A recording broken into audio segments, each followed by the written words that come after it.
تو اگر آپ میتھ آف انڈیپینڈنس کو اور دی گریٹ ٹریجڈی کو پڑھ لیں تو آپ کو پتہ چلے گا کہ پاکستان دراصل جو ہے وہ کچھ سامراجی طاقتوں کی سازشوں سے توڑا گیا. اور ایک اور کام کرے, ایک نظریہ ضرورت کا بانی ایک جج تھا, اس کا نام تھا جسٹس منیر, اس کی بھی ایک کتاب ہے فرام جناح ٹو ضیاء. وہ جسٹس منیر 1962 میں ایوب خان کا وزیر قانون تھا.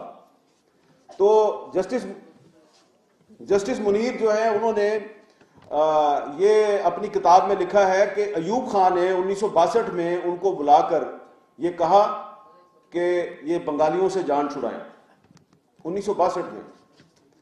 تو ایوب خان نے اس کو کہا کہ ان سے بات چیت کرو, یا ہمارے سے علیحدہ ہو جائیں یا ہمارے سے کنفیڈریشن کر لیں. تو جسٹس منیر نے اپنی کتاب میں لکھا کہ میں نے ایک بنگالی ممبر تھے اسمبلی کے رمیز الدین صاحب, ان سے میں نے باقاعدہ مذاکرات کیے کہ یار تم یا کنفیڈریشن بنا لو یا ہم سے علیحدہ ہو جاؤ. تو اب جسٹس منیر نے اپنی اس کتاب میں لکھا ہے کہ رمیز الدین صاحب نے مجھے پوچھا کہ میجورٹی میں کون ہے, بنگالی میجورٹی میں ہے یا تم پنجابی میجورٹی میں ہو, کیونکہ وہ ویسٹ پاکستان کو پنجابی کہتے تھے. تو جسٹس منیر نے کہا کہ آپ میجورٹی میں ہیں.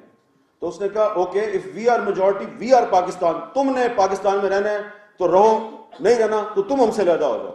تو 1962 میں پاکستان کے فوجی صدر ایوب خان نے اپنے وزیر قانون کے ذریعے پاکستان کو توڑنے کے لیے مذاکرات کیے بنگالیوں کے ساتھ. بنگالیوں نے کہا ہم نے پاکستان نہیں توڑنا, تم نے توڑنا ہے تو توڑ دو. اگر آپ کو ویڈیو پسند آئی ہے تو اس کو لائک کریں, چینل کو سبسکرائب کریں اور بیل آئیکن کو دبانا نہ بھولیں.